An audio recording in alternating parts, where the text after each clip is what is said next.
personne très abattue, mais toujours convaincue qu'il va s'y produire et a eu à répondre aux attentes de journalistes qui étaient en sa résidence. Regardez.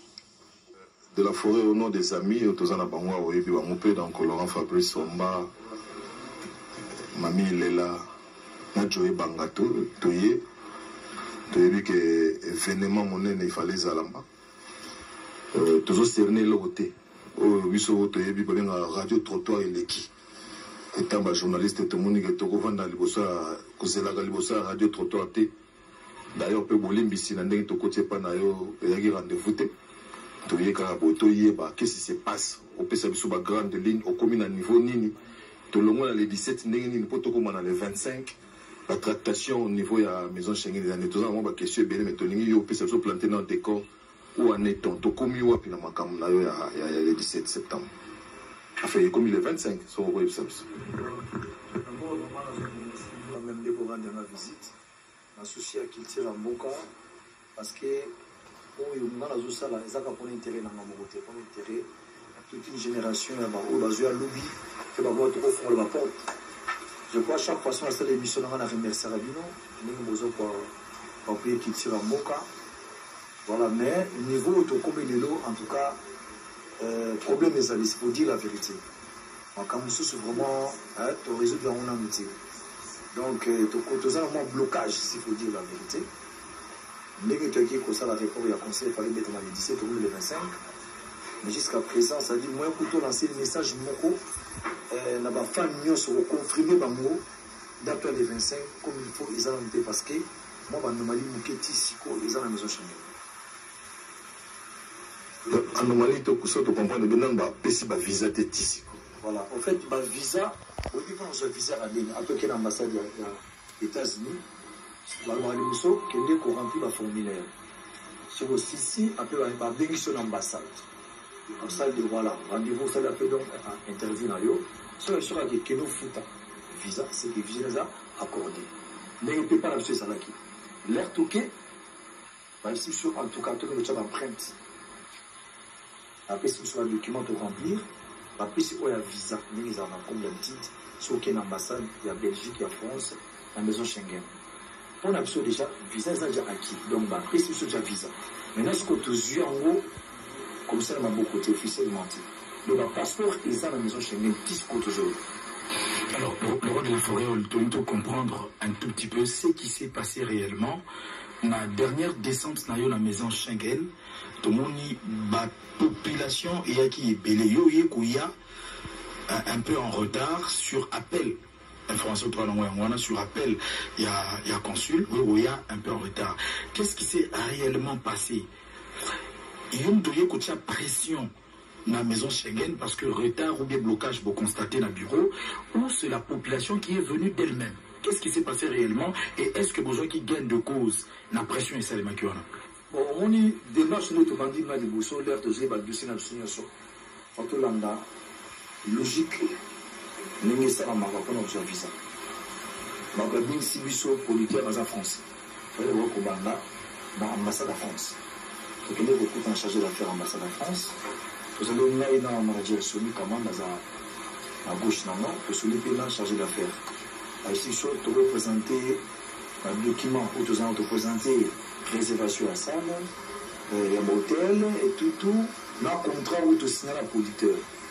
En tout cas, est-ce que vous dites que la minute où il faut se faire vacciner, ça fait très longtemps, soit déjà la première dose, va s'occuper. En tout cas, on a rassuré que ma mission, tout va passer. Bien, on a déjà pour ce qu'il faut de la vie. Ok, merci beaucoup. Il n'y a pas de problème. Si vous venez, au côté de l'ambassade. Après, pour répondre bien, après 10 à 8 jours. Donc, ça qui est un bon uniforme, de s'équiper. Après, pour qu'on tourne à Bango, parce que nous avons qu'on a vu qui sont Kamanda. C'est notre dossier dans la maison Schengen. Donc, là, présence physique, vous avez préparé après vos visa, vous voyagez comme vous voyagez les Kalaté à Wabokin en tout cas, courage et la bonne réussite, voilà tout. Merci beaucoup, conseil. Le chargé d'affaires. Si peut aller causer là. Vous avez pu la parler sur il faut qu'on soit rendez-vous, c'est ça non? Dans la maison Schengen. J'ai parlé avec la dame Catherine Oboyebi, n'a pas rendez-vous sur la manière au coma. On va répondre la boîte email, c'est-à-dire qu'on va répondre, on va répondre le bango. Dans qui en contact avec bango, c'est celui Kamana. C'est ainsi prêt, tous un rendez-vous le lundi. Après, comme j'avais des relations, dans la à Schengen, la dame Oboyebi Catherine est très bien, à sa mère, la soit congolais, a dit non, rendez-vous dans le lundi, c'est comme mardi. Au moment où j'ai pu informer tous les artistes qui font la lundi, on dit que la mission va porter de soit été pézalaka, décharger le caillou pour ça été. Donc, tu profites parce que tu coûtes la banque, tu répètes tu sur un message, voilà, tu coûtes à telle heure. Là, quand tu es lundi, je suis l'invité, tu mets qui comme Kabango, par-ci, par-là, tu suis comme Bango. En tout cas, il est comme mardi. Voilà, c'est comme mardi, voilà, tu sais Bango, l'après-midi, dans 14h. On 16h30 à Catherine. En tout cas, France va tenir le message. Il y a rendez-vous pour moi, c'est petit. Il y a rendez-vous. L'autre qui est sous-shooté. La ligne de Catherine est difficile parce que l'artiste a eu déjà rendez-vous à mardi. On a corrigé de moins difficile. Déjà, pour nous, on a l'Indien qui passe. Je ne pense pas qu'il va bouiller, qu'il va annuler rendez-vous. Il y a qui est, ce c'est moi qui va annuler rendez-vous. Ma caméra souhaité, ils ont m'appelé pour la, ils ont bien été. Mais lui qui est dans la boutique, c'est comme si moi sabotage ça. Ah non, c'est déjà mis le roi, il n'y a pas de problème. On a là, on a appelé pour la job dessus, on a dit, mais qu'est-ce qui se passe au fait? On a dit, annuler rendez-vous.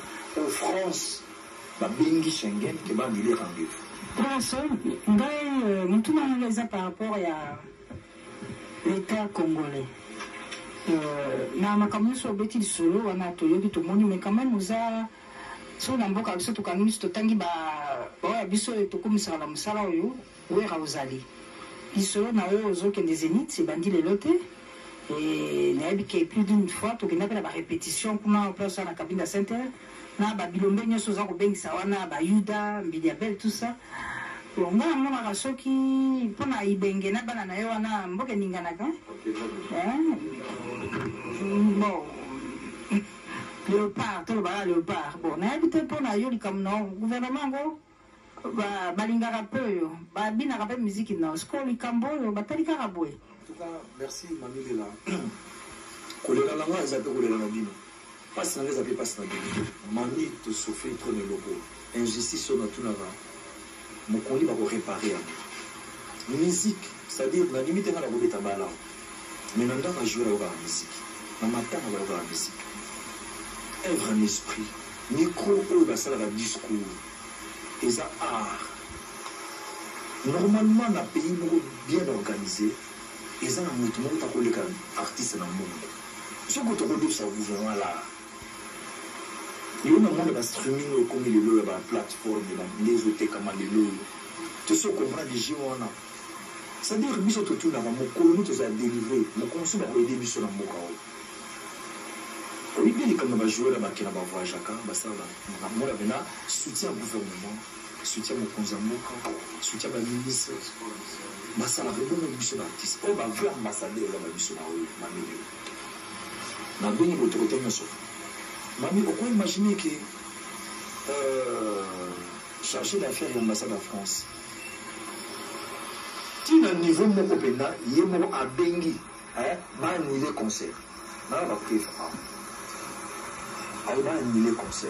Mais retourner pour annuler concert pour quel but? Nous sommes incapables d'annuler concert.